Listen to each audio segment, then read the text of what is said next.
Hello viewers, today I am going to solve improvement examination paper for the year 2025 for your subject mathematics. So first of all, section A, which consists of MCQs. First MCQ is when polynomial x cube minus 3x square minus 6x plus 8 is divided by x plus 2. x plus 2 से divide करा तो remainder is 0. If remainder is 0, तो according to the remainder factor theorem क्या हो गया? x plus 2 is its factor. The probability of x plus 2 to be one of the factors of the given polynomial is, अगर उसने दे ही दिया कि reminder हमारे पास 0 बच रहा है, इट मींस x plus 2 उसका फैक्टर हो गया, and when x plus 2 is factor तो प्रोबेबिलिटी क्या हो जाएगी उसकी पूरी 100%, और 100% प्रोबेबिलिटी के लिए हम क्या ऑप्शन लेते हैं 1, यानी कि 100 का 1 हो जाएगा. तो फर्स्ट ऑप्शन में आपके पास करेक्ट आंसर जो आएगा this is your option number D. तो यहाँ पर आपके पास डी ऑप्शन करेक्ट है जिसमें 1 आ रहा है, यानी 100% प्रोबेबिलिटी कि उसका फैक्टर होगा. नेक्स्ट आ रहा है ट्राइंगल एबीसी एंड पीक्यूआर. अब हमने ए बी सी ड्रॉ कर लिया. This is A B C and PQR. Suppose this is PQR. Now what are the angles given which are equal? Angle BAC. Angle BAC means this angle is equal to QPR. It means this angle. These two angles are equal. Next is ABC. ABC means this angle. It is equal to PQR. PQR means this angle. Both angles are equal. This is given the question. Then triangles are similar. Triangle ABC is similar to triangle PQR. Yes, they are similar. So assertion is true in this case. But reason is given as these triangles are similar by SSS axiom. As you can see, angle. तो यहाँ पर कौन सी axiom होगी?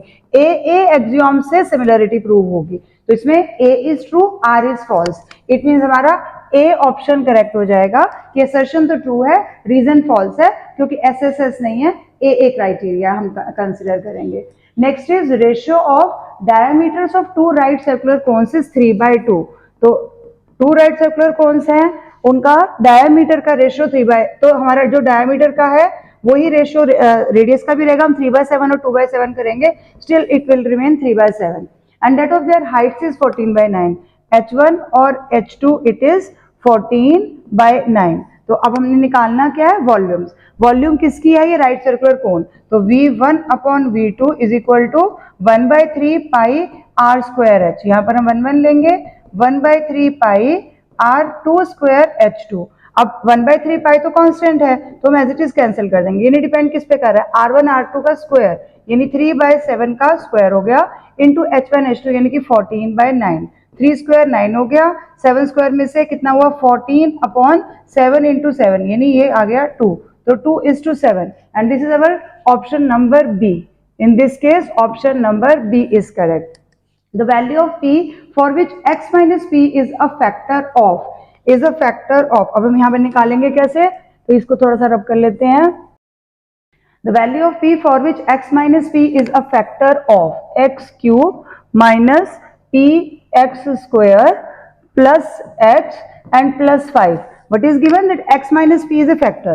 So this is fx और हमें किस पे निकालना है? p पे.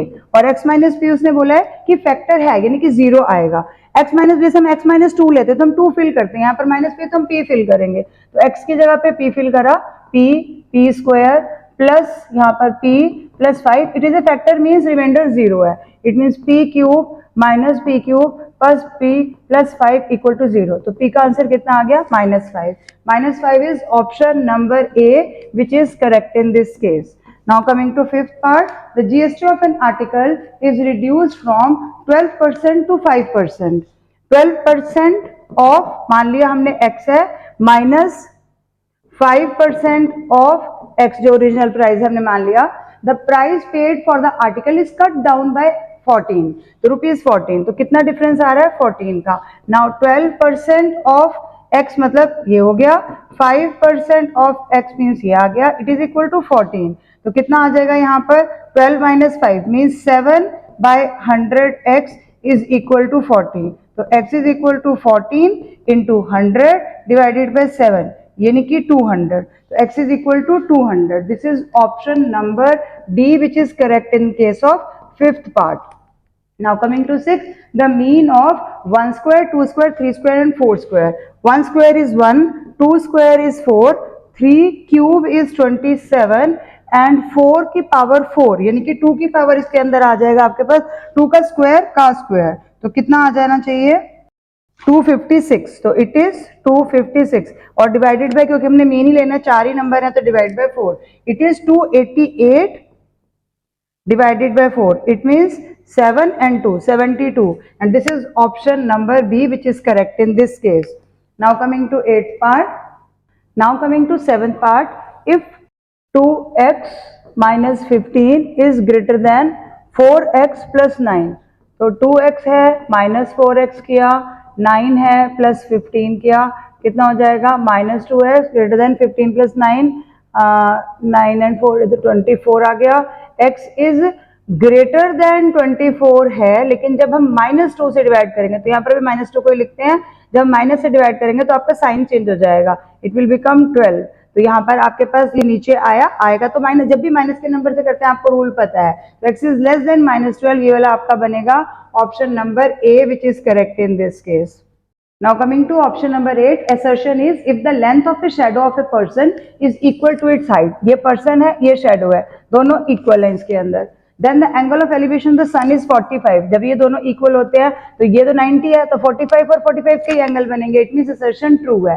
रीजन क्या है, for any right angle triangle tan theta is equal to perpendicular upon base, ये तो आपको पता ही है, t is equal to tan का होता है, p upon b ही होता है, तो both correct है, यानी both a and r are true and r is the correct reason for a, क्योंकि हमने tan ही तो निकाला perpendicular upon base, तभी तो height 1 आई और 1 कहाँ होता है tan 45 पे, it means option number C is correct in 8th part. Now coming to 9th part, the roots of the quadratic equation 3x square is equal to 6x, तो इस तरफ लाएंगे 3x square minus 6x equal to 0, 3x common ले लेते हैं, x minus 2 equal to 0, तो x is equal to 0 और दूसरी रूट 2, तो 0 and 2, it means option number C is correct in this case. This is 9th part, C answer is correct, option is correct. Now 10, the locus of a toy bird fixed at the tip of one of the blades of a rotating ceiling fan is, क्या कर रहा है, घूम रहा है ना, तो fixed distance cover करेगा, अगर तो फिर वो क्या हो जाएगा, circle, it means option number B is correct in this case. Now coming to 11th part, percentage return on ₹100, यानी कि फेस वैल्यू हमें 100 गिवन है, 12% शेयर यानी डिविडेंड का परसेंट आपको 12% गिवन है, share of A company bought at 4% discount, तो 4% discount किसके ऊपर होता है, आपका फेस वैल्यू पे, तो डिस्काउंट इतना आ गया, यानी कि मार्केट वैल्यू कितनी होगी, 4% ऑफ 100 निकालेंगे तो 4 रुपीज आएगा, इट मीन्स 100 माइनस 4 यानी कि 96 रुपीज उसकी मार्केट वैल्यू हो गई. तो परसेंटेज रिटर्न बताना है. अब रिटर्न परसेंट यानी जो हमारी इनकम होती है हमेशा वो मार्केट वैल्यू पे होती है, और जो डिविडेंड होता है वो हमेशा फेस वैल्यू पे होता है. तो रिटर्न परसेंट हमने निकालनी है, तो रिटर्न या प्रॉफिट परसेंट जो मर्जी कह सकते हो, अपॉन परसेंट का मतलब 100 हो गया, वो तो हम नहीं भी लिखेंगे तब भी चल जाएगा, मार्केट वैल्यू 96 है, इज इक्वल टू डिविडेंड 12% यानी कि 12/100 और फेस वैल्यू 100, ये 100 कैंसिल हो गया, r is equal to 1200 upon 96, आप कट करोगे तो आपको दिख जाएगा 12.5 है, यानी option number C is correct in this case. Coming to 12th part, if matrix A of the order 2/1 है, यानी कि 2/1 मतलब एक एक एंट्रीज के अंदर हो गई, और matrix B of the order 2/2 है, यानी कि 4 एंट्रीज हो गई. Now they are asking then the order of matrix A plus B होगा तो उसका ऑर्डर निकलेगा, ऑर्डर पॉसिबल ही नहीं है जब तक वो सेम साइज की नहीं होंगी, मैट्रिक्स को ऐड नहीं कर सकते हैं, तो option number D is correct in this case कि हम ऐड ही नहीं कर सकते हैं इस चीज को, क्योंकि एडिशन के लिए हमारे पास सेम डायमेंशन होनी जरूरी है, अगर सेम डायमेंशन ही नहीं होंगी तो आप ऐड कैसे करोगे उस चीज को, नहीं आएगा यहाँ पे. Coming to 13th part, in the joining diagram PQ is a tangent at A, अब यहाँ पर आपको दिखाई दे रहा है this is a circle, PQ is a tangent, A point पे टच कर रही है to the circle with centre O, if OAC is equal to 25, ये यहाँ पर गिवन है OA और C इनके नीचे जा रहा है जो, this angle is given as 25, centre से यानी कि O से आ रहा है, यहाँ पे गिवन है. देन ABC इज, हमें कौन सा बताना है, ABC यानी कि ये एंगल हमें बताना है कि what is the measure of this angle. तो अगर ये 25 है जो कि बाउंड्री पे बन रहा है, तो हमें सेंटर पे निकालना है। अब इसके लिए थोड़ा सा हमें डायग्राम को कंप्लीट करना पड़ेगा, या आप इसको इस तरह से कर सकते हो कि यहाँ से हम इसको ऐसे कंप्लीट कर दें। तो अगर ये एंगल 25 है तो ये क्या हो जाएंगे, दोनों रेडियस है यानी आइसोसेलेस ट्रायंगल हो जाएगा। इट मीन्स ये भी हमारे पास 25 आ जाएगा। अब अगर 25 आया तो सेंटर का एंगल कितना बच गया, यहाँ पर कितना एंगल आ गया 25 और 25 50 180 में 180 टोटल एंगल से हम प्रॉपर्टी लेंगे कि इसमें ए ओ और यहाँ पर क्या है सी। तो इसमें ट्रायंगल में लगाया हमने AOC 25 यानी 50 माइनस हो गया तो कितना आया 130। अब 130 को ये 130 सेंटर पे बन रहा है और ये बाउंड्री पे बन रहा है एंगल ABC यानी उसका हाफ हो जाएगा। तो 130 का हाफ यानी कितना हो गया 2 6 और ये 65 यानी option number B is correct in this case. Now coming to 14th part. The line segment joining AB is divided by x-axis in the ratio। कितना रेशियो होगा, x एक्सिस पे जो भी पॉइंट लाई करता है उसका पॉइंट क्या होता है a,0 क्योंकि x एक्सिस पे y की वैल्यू नहीं होगी। तो लाइन सेगमेंट ज्वाइन किस किस को कर रही है, a और b। a के कोऑर्डिनेट्स आर -7,2 एंड b के कोऑर्डिनेट्स आर 3, -8। ये पॉइंट आपको गिवन है। एक्स एक्सिस किसने में डिवाइड करेगी, एक्स एक्स जा रही है मान लेते हैं तो कितना जाएगा a,0। तो रेशियो के लिए हमारा जो 0 वाला पॉइंट है उसको लेना ज्यादा इजी है और रेशियो में हम k और 1 ले लेते हैं। जब हमने k लिया तो हम y का ही पॉइंट कंसिडर करेंगे क्योंकि वही लेना है। -8 और k हो गया। जब इधर से लिया हमने ये 1 है, k और 1 रेशियो हमने लिया है तो इधर से आएगा 1 और y का पॉइंट है इंटू 2 तो हम इसको 2 ही कर देते हैं। Divided by k plus 1 equal to 0 है। It means -8k equal to -2 हो गया तो k इज इक्वल टू 1/4 यानी कि 1:4 यानी option number A is correct in this case. Now coming to 15th part. Mr. Rahul deposited 11,700 in recurring deposit account for 1.5 year। 1.5 year means 12 और 6 यानी कि 18 months आ जाएगा। आपका n इसमें 18 आ गया।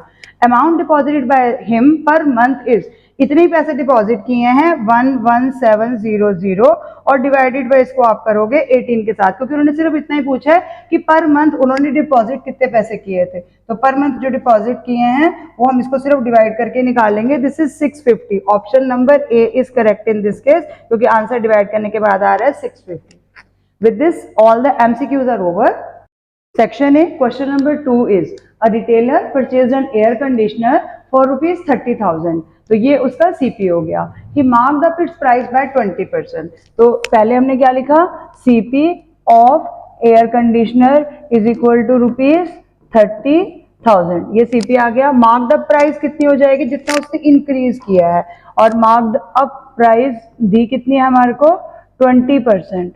20% इसका आ गया। इट मीन्स मार्कअप करने के बाद हमारे पास कितनी बन गई, तो मार्क्ड अप प्राइस जो हम हमारे पास आई है इट इज इक्वल टू 30,000 तो है ही है और 20% ऑफ 30,000 उसने और बढ़ा के लिख दिया कि इतना ज्यादा आपके पास है। तो 20% ऑफ 30,000 कितना हो जाएगा 20/100 इंटू 30,000। तो ये कहाँ आ गया, कैंसिल हो गया। इट मीन्स ये कितना आया 3 to 6 और 3 0, ठीक है 6000 और ये कितना बन गया टोटल। हम 30,000 में इसको प्लस करेंगे तो it means marked up price आ गया 36,000।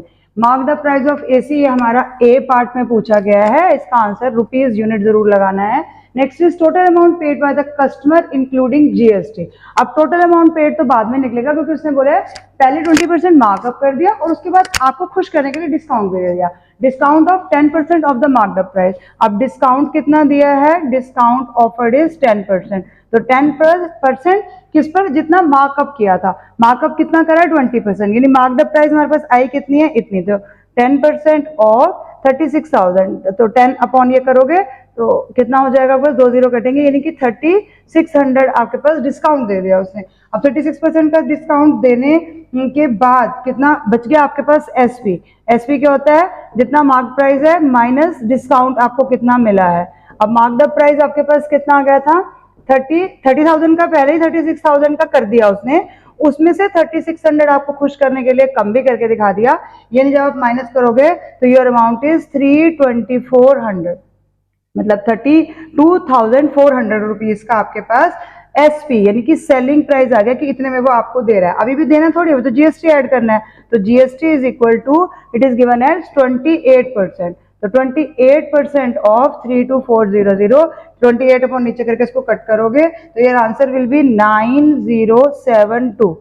सेकेंड पार्ट में total amount paid by the customer including GST. अब ये जीएसटी है और ये हमने प्राइस देना है सेलिंग प्राइस का, तो टोटल अमाउंट पेड कितना आ गया, यानी कि बी पार्ट का answer total paid amount is equal to, दोनों को प्लस करेंगे, यानी आपके पास जितना पहले था ये वाला 32400 और चलो लिख लेते हैं 32400 प्लस 9072, दोनों को ऐड करने के बाद योर आंसर इज 41472 रुपीज। इतना आपने दिया है, 41,000 आपने उसको दिया, 30,000 का एसी आपको 41,472 रुपीज का पड़ेगा। अब इसके अलावा थर्ड पार्ट में पूछा गया tax collected by central and state government respectively, दोनों को कितना कितना मिला, क्योंकि ये इंट्रा स्टेट ट्रांजेक्शन हो रहा है तो दोनों को इक्वल इक्वल मिलेगा। जो भी जीएसटी है वो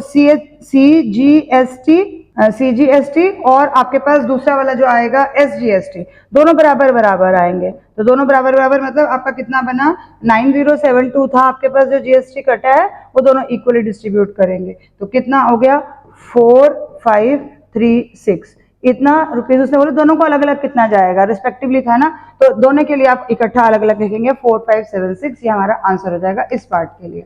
तो ये हमारे ए बी सी तीनों पार्ट लास्ट में आपने आने के बाद आंसर में लिखना है, this is A, this is B और दिस इज सी पार्ट, तब आपको इसके पूरे मार्क्स मिलेंगे और यूनिट्स करेक्ट होने चाहिए यहाँ पर आपके पास। चलिए now next question is adjoining figure DOE में 46 डिग्री का एंगल, यहाँ पर you can see eight the centre this angle is 46 degree given in the question. Now angle BGH 113, ये भी आपको क्वेश्चन में गिवन है, एंगल 113 है। फाइंड एंगल DBC, DBC हमें निकालना है, D, B और C, अब ये इस तरफ जा रहा है आपका DBC, ये एंगल हमें देना है। पहले देखते हैं क्या गिवन है और क्या हमने निकालना है। अब ये एंगल सेंटर पे बन रहा है 46, तो यही आर्क जो DE आर्क है, अब DE आर्क हमारे पास सेंटर पे जो एंगल बना रही है, DB arc makes angle at the centre is 46 degree, तो हमारे पास वही आर्क DE आर्क, ये देखिए आप यहाँ से DE आर्क ही बाउंड्री पे एंगल बना रही है, यानी कि एंगल DOE 46 था, सेंटर को अगर हम OE दिया हुआ है, और DBE कितना हो जाएगा, तो DBE angle is equal to centre का क्या हो जाता है हाफ, तो हाफ ऑफ 46 यानी कि 23। यहाँ पर रीजन लिखना नहीं भूलेंगे, मैं आपका टाइम अभी वेस्ट नहीं करवाऊंगी, आपको पता है angle made the centre is double of the angle made by the arc at any point on the circumference of the circle, ये आपको लिखना है, चाहे शॉर्ट में लिखो वो कोई दिक्कत नहीं है। अब इसके बाद हमारे को और कौन सा एंगल बताना है, DBC हमने बता दिया, DBC हमारा जितना DBE है वही DBC है, आपको जो पूछा है वो लिखेंगे, DBC is equal to 23 degree, ये फर्स्ट पार्ट का एक पार्ट हुआ है ए का। नाउ DCE, अब DCE कितना है, DCE इट मीन हमें ये एंगल कैलकुलेट करना है।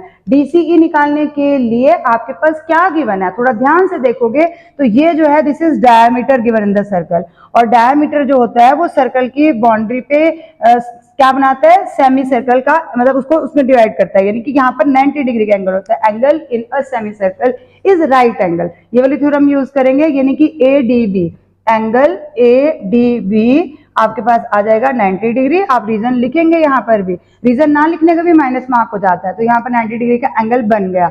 अगर इस तरफ 90 है तो इट मीन्स उस तरफ भी 90 को, क्योंकि ये हमारे को स्ट्रेट लाइन दी हुई है तो उस तरफ भी 90 का ही एंगल होगा। Now coming in the triangle CDB, now in triangle CDB, उस ट्राइंगल के अंदर जा रहे हैं, कौन कौन से एंगल्स गिवन हो गए हमारे पास, ये 90 हो गया, ये 23 आ गया, तो अब हमारे बचा ही कौन सा है, DCB या DCE ले लो, एक ही बात है, तो angle DCE is equal to 180 में से एंगल सम प्रॉपर्टी माइनस करेंगे, एक एंगल 90 का हमने भी देखा क्यों आया, और ऊपर वाला साइड वाला एंगल जो है वो 23 का है, तो कितना हो गया 180 माइनस 3 113, यानी कि 67 डिग्री आ गया। इट मीन्स ये एंगल आपके पास 67 डिग्री आ गया। तो ए पार्ट के दो आंसर्स हैं, एक आया DBC है 23 and next DCE which is 67।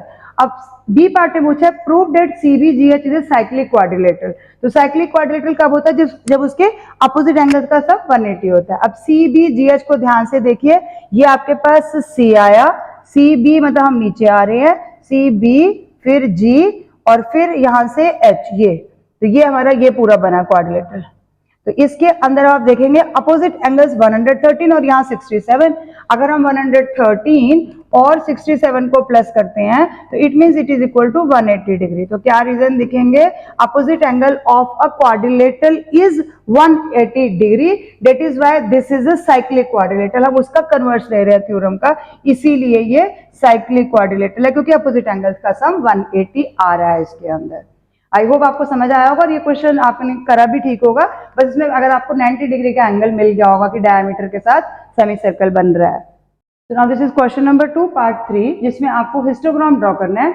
Wait in kilogram of 200 students is given in this. तो हिस्टोग्राम ड्रॉ करने के लिए आपको पता है हमने हॉरिजॉन्टल लाइन ले ली, हॉरिजॉन्टल पे हमने क्लास इंटरवल्स जिसको हमने वेट यहाँ पर 40-45 किंक जरूर है, यहाँ पर किंक आपको जरूर लेना पड़ेगा क्योंकि कॉन्टिन्यूस स्टार्टिंग 0 से नहीं हो रही है इसीलिए। अब 40 to 45 में 8 है, यहाँ पर आपको स्टार्ट में ये भी दिया 2 centimetre is equal to 5 kg। तो यहाँ पर आपका जो ग्राफ पेपर होता है रेड वाला, उसमें 2 बॉक्सेस मतलब आपने काउंट करना है, उसका एक जो ब्राइट वाला होता है, लाइट वाले को छोड़ दोगे। 2 सेंटीमीटर 5 kg यहाँ पर आ गया इस एक्सिस पे, और 2 सेंटीमीटर 5 स्टूडेंट इस तरह, तो 5 का हमने ले लिया यहाँ से। नाउ 40 to 45 पे 8 नंबर ऑफ स्टूडेंट है, तो 8 कहाँ तक जाएगा हमारा? 10 से नीचे। तो यहाँ पर हमने इस तरह से इसका लेना है बात, और इक्वल विड्थ का अगर ग्राफ पेपर बनाओगे तो बिल्कुल सही आएगा। 45 to 50 है तो उसमें हमारा 19 तक जाएगा, यानी आप अप्रोक्सीमेटली 20 से थोड़ा सा नीचे रखेंगे, बस सिर्फ एक ही लाइन तो है ही है, जिससे बहुत ज्यादा कोई फर्क नहीं पड़ेगा। ये हमारा आ गया। नेक्स्ट इज 50 to 55 पे 24 है, 24 मीन्स 25 से थोड़ा सा नीचे ग्राफ पेपर पे बिल्कुल एक्यूरेटली आपने ड्रॉ करना है। नाउ 55 to 60 पे हमारा 45 तक जा रहा है, यहाँ पर अच्छा खासा है 45 तक, तो 45 मीन्स आपका यहाँ आ जाएगा। यहाँ से हॉरिजॉन्टल हमने सेम विड्थ की सभी लेनी है, आप ग्राफ पेपर पे ड्रॉ करोगे बिल्कुल एग्जैक्ट आएगा। 60 to 65 पे 51 तक जा रहा है, मीन्स 50 से थोड़ा सा ऊपर, सिर्फ थोड़ा सा ऊपर। देन नेक्स्ट इज ये आपका 65 तक आ गया। अब 65 में हमारा 31 है, अब यहाँ से देखिए 30 है, दिस इज 31 पे, और लास्ट इज 22, तो 25 है, 20 से ऊपर ये 22 आ गया, तो 22 पे दिस इज अवर हिस्टोग्राम। अब इसने बोला है फाइंड द मॉडल हाइट, जो सबसे बड़ी हमारी हाइट होती है उसके अंदर मॉडल हाइट हमने निकालनी है, क्योंकि ये हमारे इसी के अंदर आएगा। ये आ गया यहाँ से, और ये आ गया। अब इसको अगर हम नीचे हॉरिजॉन्टल स्केल के साथ आप पूरा वर्टिकल स्केल रखोगे और डायरेक्टली नीचे लाओगे, तो दिस इज अप्रोक्सीमेटली 61 और 62। 61 भी इसमें करेक्ट माना जाएगा, और आई थिंक 62 को भी करेक्ट माना जाएगा। केजी जरूर लगाना है क्योंकि हाइट मतलब हम वेट ले रहे हैं, तो केजी में ही आना है। तो यहाँ ये, यहाँ वो, दोनों में से। यहाँ 61.5 भी हो सकता है, आप एग्जैक्टली जब ड्रॉ करेंगे तभी पूरा पता चल पाएगा। So this is histogram related with question number 2. Now coming to question number 3. Question number 3 में हमारी requirement है trigonometry का question. Now sin A minus sin cube A and divided by cos cube A minus cos A. Denominator हो गया, and sec A minus cosec A. I have taken left hand side of this question. This is question number 3, first part. Now sin A, as you can take in the numerator, it is common. Sin A we can take common, 1 minus sin square A. In the denominator we can take cos A common, it becomes cos square A minus 1, and ये वाला bracket हमारा कुछ नहीं अभी करना हमने, ये as it is लिख देंगे। Now sin A as it is रहा, 1 minus sin square first identity, it means cos square हो जाएगा। लिखना है कि आपने कौन सी आइडेंटिटी लगाई है। Now cos A, और यहाँ पर 1 minus cos square sin होता है, तो हम यहाँ पर माइनस का sin square A ले सकते हैं, और साथ में ये वाला ब्रैकेट हमारा as it is कॉपी हो जाएगा। अब यहाँ आपको दिख ही रहा है, साइन से एक साइन कैंसिल हो जाएगा, cos से एक cos कैंसिल हो जाएगा, यानी कि cos अपॉन साइन क्या आ रहा है? cot। cot किसका आ रहा है? माइनस का, और साथ में क्या है? sec A minus cosec A। अब राइट हैंड साइड में देखते हैं हमने लाना क्या है इसमें, cosec A कॉमन है, साइन को बाहर रहने देते हैं, cot में से cos अपॉन साइन में से साइन को बाहर रहने दिया और cot अंदर ले लिया। cot अंदर लिया तो cot का cos अंदर चला गया, तो cos A into sec A, आपको पता है रेसिप्रोकल रिलेशन से कैंसिल हो जाएगा। और यहाँ पर भी आपने cos A लिया इंटू cosec A, यानी कि साइन हो गया 1 अपॉन साइन। अब ये आपको दिखाई दे रहा है 1 अपॉन साइन मीन्स cosec हो गया, cosec A।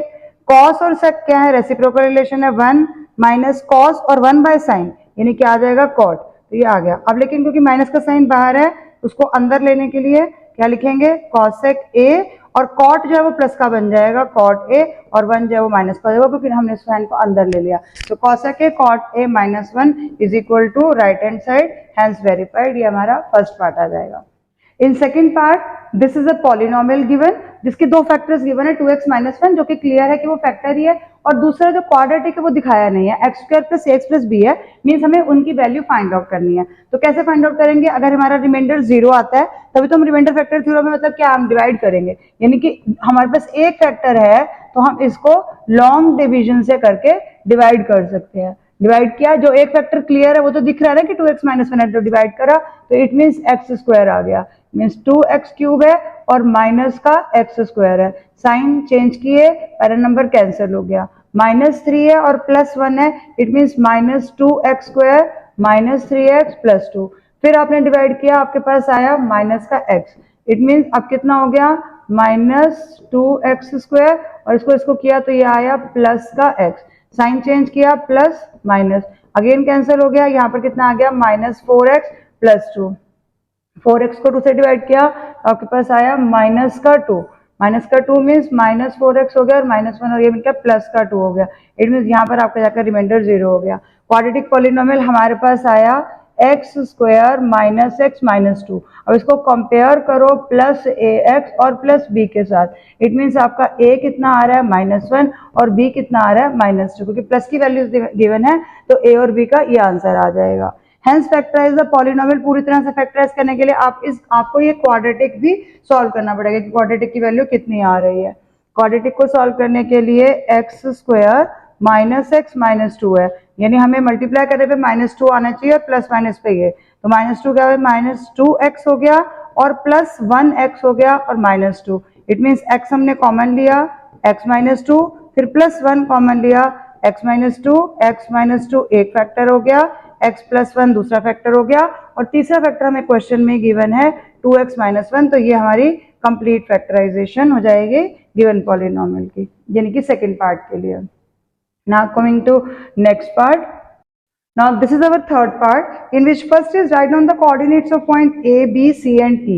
अब A पॉइंट हमारा यहाँ है जिसपे X का पॉइंट क्या आ गया यहाँ पर 0 है, क्योंकि Y एक्सिस पे लाई कर रहा है, और Y एक्सिस का क्या आ गया -4, तो 0, -4 हमारा A का पॉइंट आ गया। देन B हमारा कहाँ पर लाई कर रहा है, X एक्सिस का यहाँ पर आ रहा है 3 और Y एक्सिस का यहाँ पर आ रहा है -2, तो 3, -2 ये B के कोऑर्डिनेट्स हो गए। C और E, C तो X एक्सिस पे ही लाई कर रहा है, तो इट मीन्स 1, 0 ये हमारे C के आ गए, और लास्ट में पूछा है E के लिए, E Y एक्सिस पे लाई कर रहा है, तो Y एक्सिस पे X का पॉइंट 0 है, तो 0, 1 Y की पॉजिटिव एक्सिस पे है, ऊपर ही है, तो ये चारों पॉइंट्स आ गए हमारे पास। Name and write down the coordinates of the image of B under reflection in X axis. अब B को हमने X एक्सिस से रिफ्लेक्ट करना है, B कितना नीचे है, यहाँ से 2 पॉइंट्स नीचे है Y एक्सिस से, तो अब हम इसकी मिरर इमेज देखेंगे तो यहाँ पर आएगी D पॉइंट पे ही आएगी, यानी कि जो हमारा पॉइंट बन रहा है image of B under reflection in X axis, वो इसी पॉइंट यानी कि D पे ही आएगा, जिसको हम Bx लिख देते हैं अभी के लिए कि Bx आ गया, और इसके पॉइंट्स क्या हो जाएंगे, X एक्सिस का पॉइंट तो 3 ही रहेगा, Y एक्सिस का पॉइंट जो है वहां पर -2 था और यहाँ पर ये +2 आ जाएगा। Name and write the coordinates of the image of D under reflection to the origin. अब D को ऑरिजिन से रिफ्लेक्ट करना है, ऑरिजिन से रिफ्लेक्ट करोगे तो ऑरिजिन हमारा D पॉइंट इस तरफ है, तो ये कितना आ रहा है आपका 3 और 2 का -3 और -2, अब -3x का और 2 का, यानी यहाँ पर आ जाएगा, ये हमारी D की आएगी ऑरिजिन से, तो DO आया, जिसमें हमारे पॉइंट्स क्या हो गए ऑरिजिन से करने के बाद, x एक्सिस पे है -3 और y एक्सिस पे है -2, तो ये D का हमने ऑरिजिन से रिफ्लेक्ट किया, तो दोनों साइन चेंज हो जाते हैं। Which point is the image of A under reflection on the line BH। अब A है, A पॉइंट का BH लाइन, BH मीन्स ये वाली आपकी लाइन आ गई, इससे रिफ्लेक्ट करके A का इमेज कहाँ आएगा, A इससे कितना है 2 यूनिट्स नीचे है, तो 2 यूनिट्स ऊपर जाएगा, यानी उसका रिफ्लेक्शन कहाँ पर आ जाएगा, O पॉइंट पे आ जाएगा, तो इसका आंसर हो गया O, यानी कि 0, 0। ऑरिजिन का तो 0, 0 आपको पता ही है, तो वो A की हो जाएगी BH से, तो ABH करके आप लिख सकते हैं। Now name the closed figure AB, यही वाली फिगर मांगे आई थिंक, AB से लेकर CD की तरफ जा रहे हैं, B से हो गया C, then D, then E, F, E, FGH। तो ये कंप्लीट तो करेंगे, हम इसको वैसे देना चाहिए था आगे कंप्लीट करने के लिए, पर यही फिगर आ रही है। इट मीन्स इसमें कितनी साइड्स आपको दिखाई दे रही हैं? एक साइड से स्टार्ट करो, एक ये होगी 1 2 3 4 5 6 7 8। तो इट मीन्स ये क्या बन गया आपके पास? ऑक्टागन। ऑक्टागन मीन्स आप 8 साइडेड फिगर भी इसके लिए लिख सकते हो, आप ये वर्ड भी लिख सकते हो, आपको पूरे नंबर मिल जाते हैं। 8 साइडेड पॉलीगन। पॉलीगन जरूर लिखना है क्योंकि इसके अंदर आपको दिख ही रहा है कि बहुत सारी साइड्स हैं, इसलिए ये आपका इसका आंसर हो गया। With this our section A is over. I hope मैंने जो आपको सॉल्यूशंस दिए हैं आपके बहुत सारे आंसर्स करेक्ट होंगे। Thank you watching till the end.